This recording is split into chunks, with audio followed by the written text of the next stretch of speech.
اللي في القميص ده بقعة قهوة. في الفيديو ده هقول لكم على طريقة سهلة جدا هتقدروا تطلعوا بيها أي بقعة قهوة في أي ملابس عندكم بكل سهولة، حتى لو البقعة دي اتغسلت أو سابت أثر زي ما أنتم شايفين بالشكل ده كده. كل اللي عليكم تصلوا على النبي ونكملوا الفيديو مع بعض للآخر. بقع القهوة معروفة من البقع اللي بتكون صعب جدا انها تطلع من اللبس بتاعنا، خصوصا بعد ما بتنشف بالشكل ده. بس بعد الفيديو ده هقول لكم على طريقة سهلة جدا هتقدروا تطلعوا بيها البقعة ديت بكل سهولة. كل اللي احنا بنحتاجه بنجيب كربونات صوديوم وبنحطها مكان البقعة وبنغطي البقعة كلها بالشكل اللي انتوا هتشوفوه ده. اهم حاجة ان احنا نوزعها كويس جدا بحيث ان هي تغطي معانا مكان البقعة كلها.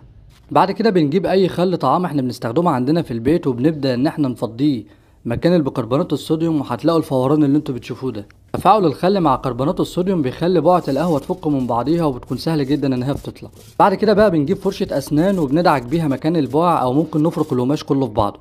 لو لقينا ان البقعة لسه لها اثر بنجيب برضو كربونات صوديوم تاني ونحط عليها خل ونعيد برضو نفس اللي احنا عملناه. بعد كده بقى بنجيب اي منظف ملابس احنا بنستخدمه عندنا في البيت، ويفضل يكون كلوركس الوان، وبنحط منه شوية مكان البقعة وبندعكها بالشكل ده. وبنجيب بقى شويه ميه بيكونوا سخنين شويه كده وبنبدا ان احنا نشطف البقعه بالشكل ده. هتلاقي البقعه طلعت معانا واختفت بكل سهوله. وده هيكون شكل القميص اهوت بعد ما نضف. يا ريت بقى نعمل لايك وشير للفيديو ده.